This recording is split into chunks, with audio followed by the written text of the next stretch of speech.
itegeko handitse ngo kirazira gukunda umuntu uwo ari we wese urukundo rusumba nyoko na so. Ndabivuga mu mvugo zumvikana.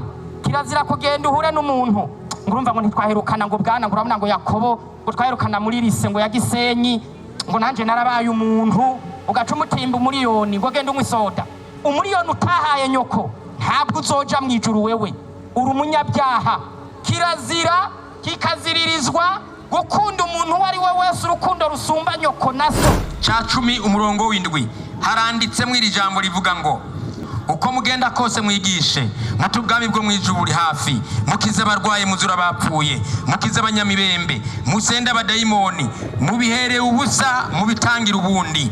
Aba bantu basabwa gukora ibitangaza, basabwa kubwiriza ubutumwa, ariko bakabitangira ubusa bitarimwe inyungu. S'abantu bagenda muri iyo bantu bubu baza bakamisha ibitangaza.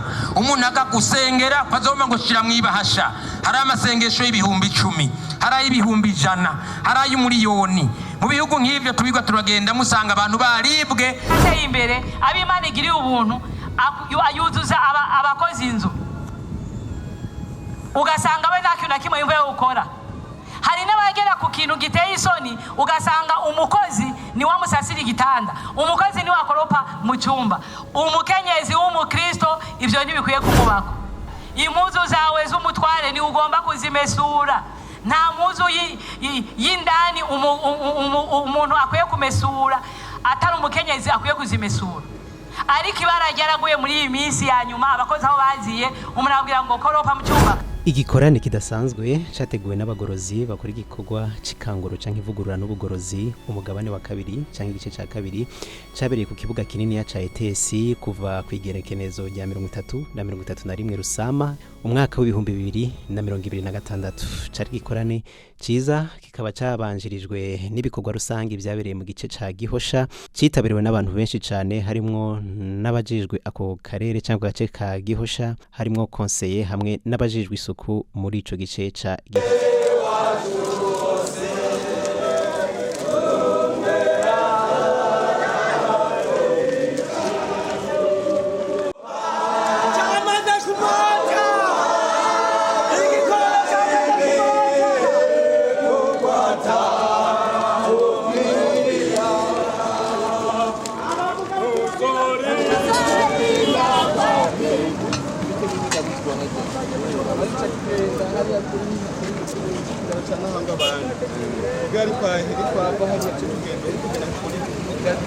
abahari abo cyadura kuri gato byasambeje muri twese n'abakanga ubutumwa twese tubihaganye gadino bamwe babe batangwa abagabo urabona da kuri ahagina hari mubizano muri suku. Muri ivyo bikorwa rusangi byakorewe muri iyo zone ya Gihosha hariho gusukura amabarabara, kuzibura imiferege, kuzibura n'imisozi yari yaraguye mu ibarabara.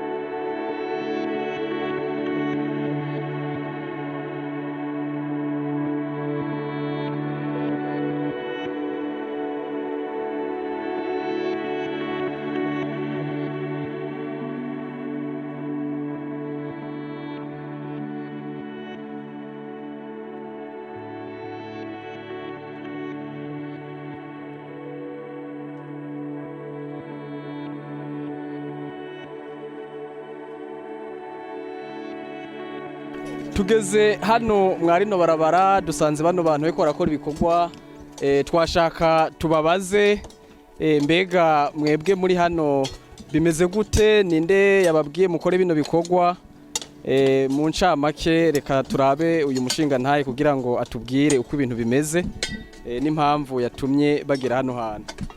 Murakoze, turabaramukije turamutsa n'abantu bose bariko baradukurikirana. Twebwe turi shengero rivuga ubutumwa bwiza ry'abagorozi, tukaba dukora igikorwa cikanguro n'ubugorozi. Hano turiko turakora ibikorwa by'isuku byo gusukura ino quartier, turi mu bikorwa rusange, turi muri zone Gihosha. Rero tukaba twarayaze n'abagize intwaro bitewe nuko hano twafise igikorane kuri ETS ejo samedi na dimanche rero mu bintu ishengero ry'Imana ryatumwe biri muri Mateyo 5:16 handitsemwo yuko Yesu yabwiye intumwa ziwe yuko bategerezwa kuba bafise ibikorwa, ivyo bikorwa bikazotuma abantu bazobibona byakozwe bazohimbaza Imana. Rero mu camake iyo niyo mpamvu turi hano, twe dusanzwe dukora tugizwe no gukora. Ego mu camake niyo mpamvu turi hano. Murakoze cyane. None bano bantu bose tubona hano bose n'abagorozi bimeze gute ko mutubwiye yuko musanzwe mukora igikorwa ciza cyo kubwiriza ubutumwa? None aba bose tubona hano n'abagorozi koko? Aba bose nabizera bizera ubutumwa bw'ikanguro n'ubugorozi. Ego nta nubwo turi twenyene, abandi bagiye gukora mu bindi bagiye mu bindi bicaho hirya, twebwe turi hano. Je ndabona kabisa mukora igikorwa ciza, igikorwa nk'iki ni imboneka rimwe, na cyane kuba mwacitabiriye munganuku, kandi tukaba tubona umaze gukora n'ahantu hanini kabisa. Imana ibahezagire. None nta kajambo mufise mushobora kubwira bariko baradutega amatwi, bariko baradukurikirana? Ijambo rimwe twobwira abantu bariko badukurikirana nuko muri kino gihe hakenewe ibikorwa byinshi gusumba amajambo. Urabona abantu benshi baravuze, barabwirije, baravuze ibintu byinshi, ariko ibikorwa nibyo bikenewe. Twebwe rero nk'ishengero dusanzwe ikintu cyose ciza, yaba ikiduteza imbere, igiteza imbere imiryango yacu, igiteza imbere igihugu, nkiri n'iterambere ry'igihugu, n'iterambere rusange ryacu twese, kuko ibarabara ibyatsi ribayemo ibyatsi byinshi ni ngorane kuri twese, ariko tuhakoze hakagira isuku, haca umwana wanje nanje ndahaca, mu ncamake ni inyungu kuri twese. Rero tukaba twebwe ibikorwa nk'ibi bitunezereza, n'andi henshi turabikora, nta mu ncamake niko twe twizera. Murakoze cyane, murakoze. Hama nk'abagorozi kumenga narakubonye mu gikorane giheze uri mwigisha, ariko tukabona mu yandi madini umenga abakozi b'imbere nk'ababari n'abandi tutababona muri ibi bikorwa. Bigenda gute mu bugorozi? Babipanze gute? Buri muntu wese arakora, n'umukuru n'umutoya, bimeze gute? Nibyo mu gikorane giheze narigisha, nsanzwe ndi n'umwigisha w'ijambo ry'Imana muri ino shengero ry'abagorozi no ku mbuga hwane, ku mbuga ngurukana bumenyi abantu benshi baranzi kuri za Facebook. Ariko twebwe twasigiye ubutumwa, nuko ubutumwa muri no minsi bamwe babugiza amadiri, abandi babugira ibyubahiro, ariko iyo umaze kuba umwungere uba y'umwungere ubaye ikindi kintu, kuko utegerezwa kwitwararika intama n'ibindi bintu byinshi ukora. Twebwe rero Yesu yadusigiye ubutumwa. Isomye muri Mateyo 23, Yesu yavuze ati ntabwo je naje gukorera abantu, ahubwo naje gukorerwa, ahubwo naje gukorera abantu. Kandi Yesu yavuze yuko umuntu ashaka kuba mukuru azoba umukozi w'abandi. Rero mu ncamake twe mu butumwa twizera, ntabwo gusoma 30 ya Bibiliya bica bituma utoza ku kivi, ntabwo bikubuza kuba n'umutaxivero, kuko na Paulo yari umufezeri de tente yashona amahema, nkaho yashona ibirago canke akaba ari nk'umukorodoniye kwirigara. Nivyo byari bimutunze, kandi nta mukozi w'Imana muri kino gihugu no kwisi yakoze ivuga butumwa nka Paulo, ariko yari umuntu ajisha nk'ibirago. Rero twebwe mwivuga butumwa dukora ko twubatswe ku rufatiro rw'ubutumwa Yesu yasize ku isi. Ubwo butumwa rohaze iminsi myinshi bwarazimanganye, niyo mpamvu kumva ngo umukozi w'Imana bazinye ko ari umuntu kugendera mu kimodoka c'ikivewiti, kabarashashe tapi, bagenda bamutwajije ibitabo na Bibiliya, ari umuntu nyene ameze nk'ikintu cy'ikimana giteretse aho. Oya, twe twigisha ko abantu bose bakora. Niyo mvuye mwivuga butumwa ugenda iwawe ukaja kurima, ukaja korora, ukaba nk'abandi. Murakoze, turabashimiye. Sawa namwe murakoze. Jewe ndi umukenyezi yizera ubutumwa bwiza bw'ikanguro nivugurura n'ubugorozi. Mu majimisi muvyumva nyene tubatumirira kuzo kwitabira igikorane kizobera kuri ETS ejo. Rero nizera ubu butumwa bwiza, naje mu bikorwa rusangi, rero navyitabiriye nk'umukenyezi. Murakoze cyane nk'abakenyezi ko nabona mwavyitabiriye muri benshi. Nikihe cabateye kuza gukora ibikorwa rusangi kuri uno munsi? Icaduteye kubikora nuko dusanzwe nyene turi abantu bajejwe n'isuku no mu ngo. Rero iryo suku rihera mu ngo rikakwira no mu gihugu, nico gituma twaje gusukura iri barabara kugira ngo rise neza, kandi natwe twifatanye n'umugambi w'igihugu wo gusukura igisagara.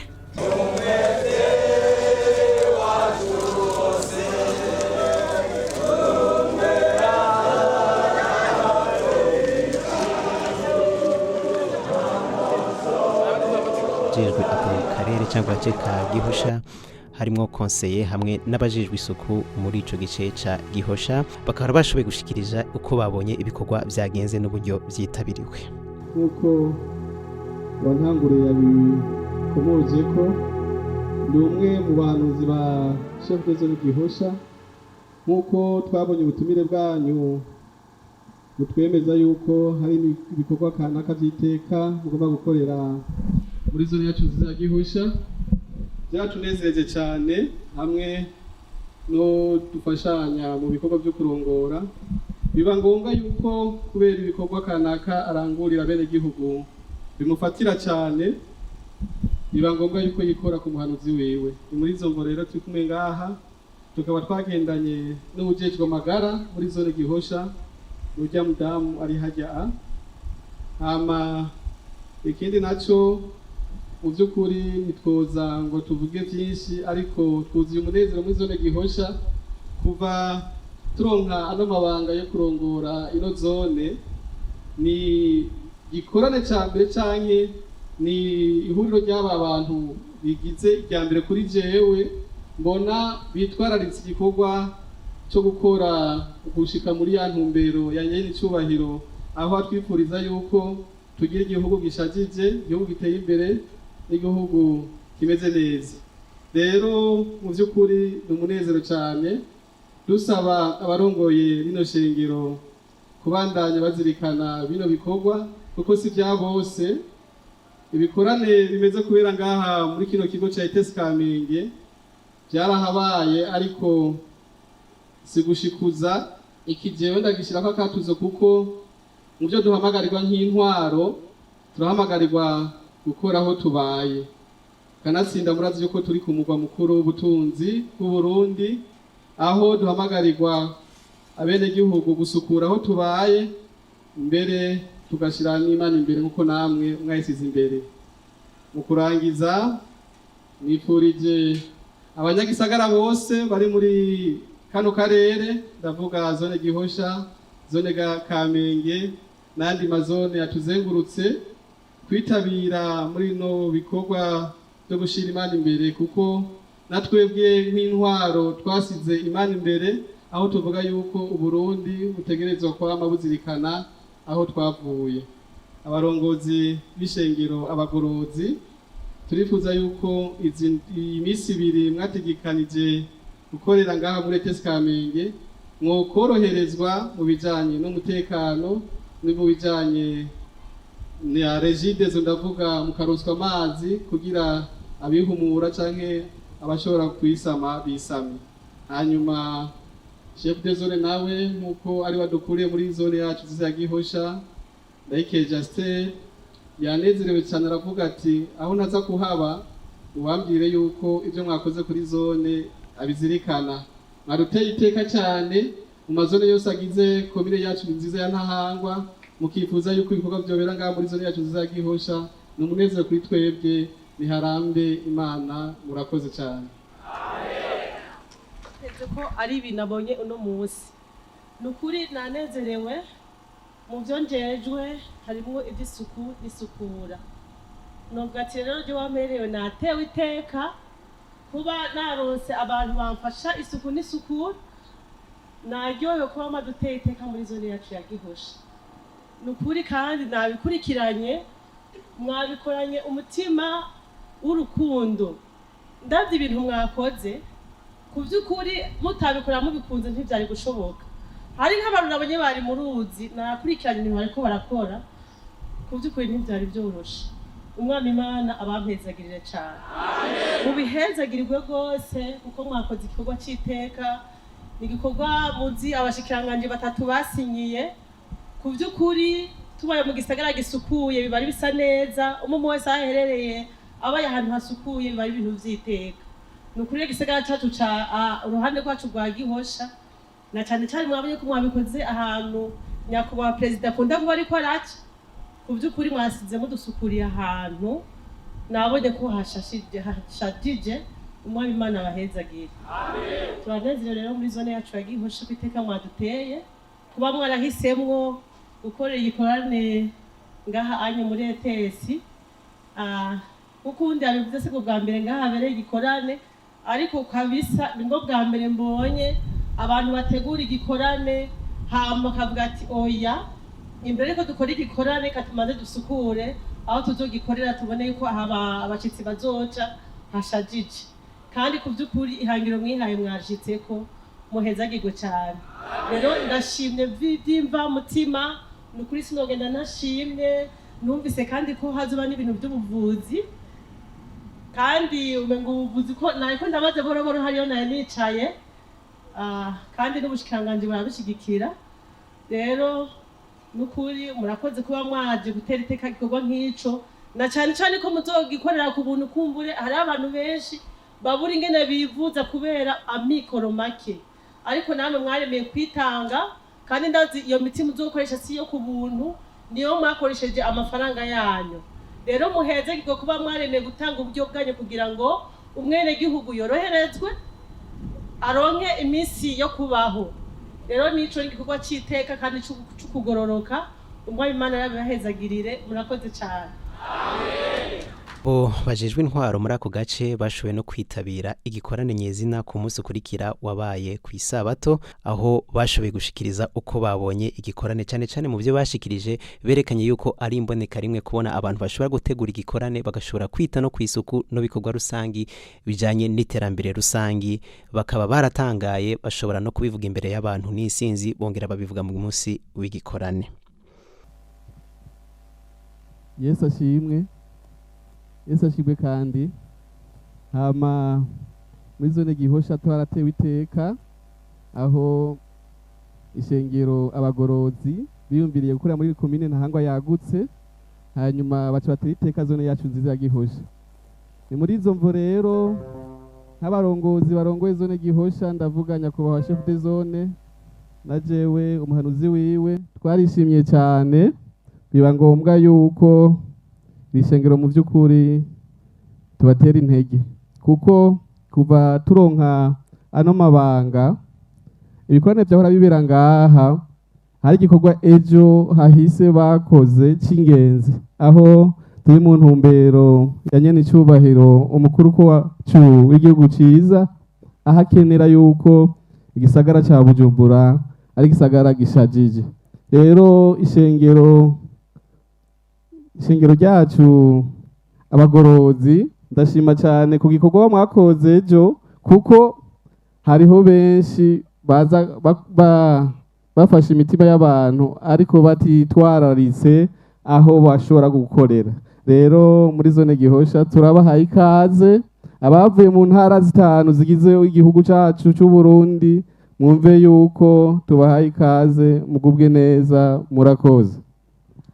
Ku munsi w'isabato igikorane citariwe n'isinzi ry'abantu abashitsi barunguruzwa ku buntu kuko amabisi yari yarategekanijwe akura abashitsi benshi bavuje muri ico gikorane bavuye mu mihinga itandukanye yahanamiye igisagara ca Bujumbura. Abantu bo mu nzego zitandukanye barashoboye kwitabira ico gikorane twari kumwe n'amaradiyo atandukanye avuga mu gihugu ahatandukanye harimo Iteka FM, Terambere FM y'Igitega, Umuco FM y'Ingozi, CDN ijwi ryo mu Cibitoke hamwe na radio televiziyo by'igihugu hamwe na radio ikorera mu isoko rya Siyoni bashoboye gucisha ko ikibiriraho amakoraniro yose kuva atanguye gushika arangiye. Ivyigwa by'akanovera byarashoboye gutangwa kuri uwo munsi w'isabato inyigisho zijanye n'urubanza zarashoboye gutangwa mu nzira yo kumenya igihe urubanza rwatanguriye ico Imana yisunga mu guca urubanza rero rw'Imana iri tegeko rizosuzuma umuntu ribabaye umuntu yaba yirimiye umurima ukera hemwe ngo uwo murima ngo hariho ngibigori ngo nyamugori ngo azowumara ibyo bintu byo gufata ibintu abantu bikoreye byiza utaronse ukazubivuga nabi cyangwa ukabaho uhangayikishijwe nuko bateye imbere uwo muntu abakoze icyaha cyo kwifuza ayo niyo mategeko 10 y'Imana azokwisungwa mu rubanza. Hashwe gusha inyigisho zijanye n'ingo n'imiryango aho muri iki gihe ingo nyinshi zigeramiwe cyane zimwe ziratana izindi zubatse nabi izindi zirigwa mu marira muri ico cigisho abantu bashoboye kumenya impamvu urugo rubaho n'umugambi Imana yatumye urugo rubaho n'inama nyinshi zihabwa imiryango. Abantu bagize urugo rwishimiwe n'Imana nuko ngo atamvugo z'igipagani zizoba muri zo ngo. Icya gatatu nababwiye ni agahotoro, icyo bita abi. Agahotoro ari abantu b'abagabo n'imbeba zo mu nzu zimutinya kubera yigize igihaka. Agahotoro kari muri bimwe mu bintu bituma mu miryango habaho ikibazo. Hashoboye gucaho inyigisho zijanye no kumenya ishengero ry'Imana n'uburyo rikora, kugira ngo ijambo ry'Imana ryongere rigaruke nk'urufatiro rwo kwizera. Bisaba ko kubakira ku ijambo ry'Imana. Rero igihe kitararengana, igihe aho Yesu ataravuga ngo sinari nkuzi kandi nawe uzi ko arohiye ubusa. Hari abantu batanze ibyabo barabitanga, barahomvye, baratanga ibyabo ngo bibaza ko bigiye gukora iby'Imana, ahubwo bitama imifuko y'abantu. Ahubwo ugiye kumenya ngo ngiye gutanga ivyanje kugira ngo bifashe amerewe nabi. Yesu niyaza uko byanditse muri Matayo 25:34 azompemba avuga ngo ni muje abo data yahezagiye uhereye kuremwa kw'isi. Niyo mpamvu kubw'ivyo vyigisho byahaciye abantu isinzi y'abantu bashoboye kwihana, bakira agakiza, barabohoka, cyane yuko benshi bari baraboshwe n'ibyaha n'amadini n'ibindi byinshi. Wamenye ukuri ku ijambo ry'Imana.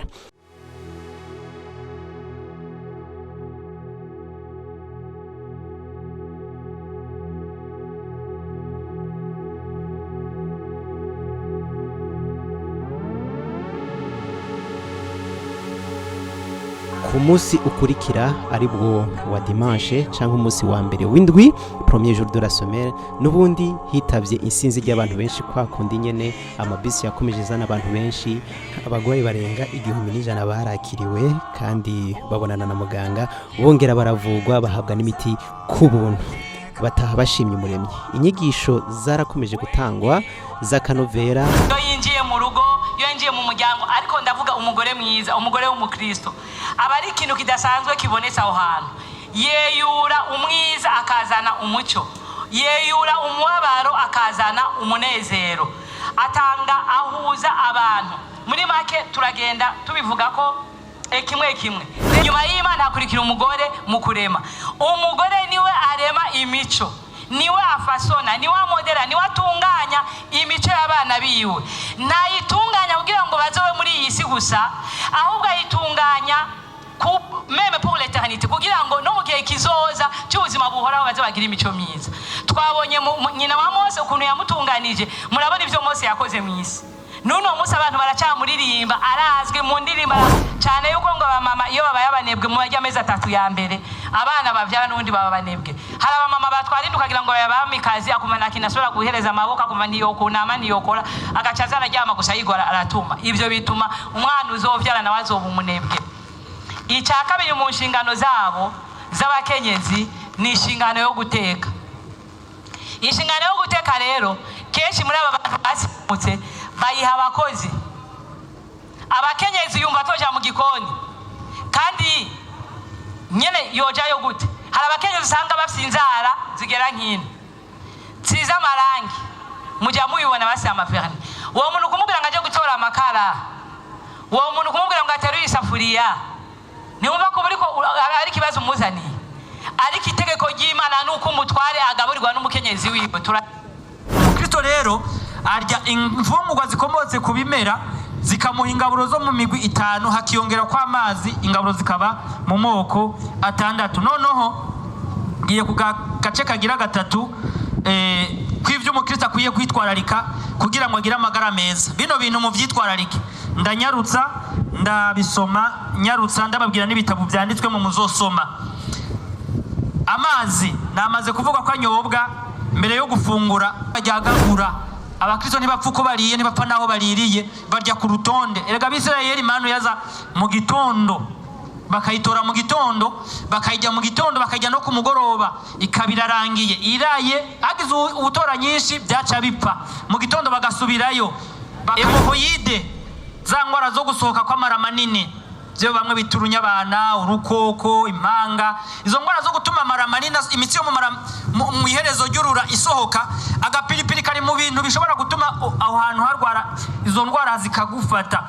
umukenyezi wese agomba kumenya kuyivura no kuvura abiwe, kandi nta mukenyezi ashobora kuvura abiwe n'abadakomeye. Abakenyezi benshi ndagomba ndababwire umuti umwe wobavura indwara nyinshi. Umuti umwe w'abakenyezi wobavura indwara nyinshi ndangiza ni uguteka amazi ukayashyiramo ibiyiko 2 vya romare, ugashyiramo ibiyiko 2 vya sipure. Ayo mazi ukayateka 2, amaze kubira ucuyasuka mu ibase, umaze kuyashika mu ibase ukayashyiramo n'ayandi mazi gushika ahore amere nkayo wokoza umwana muto. Ayo mazi yamaze gukora nkayo wokoza uruhinja, ucushiramo ibiyiko 2 vy'ibumba argile verte, ugashyiramo ayo mazi. Iyo umaze gushyiramo ayo mazi ugaca ugiye muri dushe ukicaramo ayo mazi, icyo bita bain de siège. Uwo ni umuti uvura indwara z'abagore zo mu bihimba byabo hafi ya zose. Batama muri hano bagenzi banje, kirazira ko umugore abaho ataganirizwa. Mu gitabo mfise cyitwa l'itinéraire du couple ni iki handitsemo ngo mu kipaje 35 ikintu ca mbere umugore akeneye ntabwo ari kugenda kumutembereza kuri Tanganyika muri Musée Vivant. Hariho n'ukuri n'abagenda muri Musée Vivant bameze nk'ibiragi, na muri wamwagiye gusohoka mugiye no kuraba ibikoko, ariko nawe ugiye uri kindi. Mugiye kuraba ibikoko nawe wagiye uri kindi, yo tumaguma mwira karaba wewe. Ayo mahera n'ubundi baba yatangiye iki? Hano handitse muri l'itinéraire du couple ko abagore ikintu ca mbere bakunda no kubaganiriza. C'est le sexe qui parle. Imitima y'abantu benshi irabohoka yakira agakiza ku buryo abantu bagera ku 108 muri ico gikorane bashoboye kwakira agakiza. Abatanga imitwaro itandukanye barasengerwa, ndetse ntibafise ibibazo bitandukanye haba mu vyigisho ibyaciye ku maradiyo barashoboye guhabwa akanya birishugwa kandi neza, abantu bashima Imana. Niyo mpamvu twongera tunashimira cyane buri wese yagize uruhara kugira ngo kino gikorane kigende neza. Niyo mpamvu bwa mbere tubanza gushimira Imana mushobora byose yadukoreye ibitangaza mu kuduha ikirere cyiza no kuduha uburyo butandukanye kugira ngo igikorane kigende neza. Turabashimiye mwebwe mwese, Imana ibahezagire.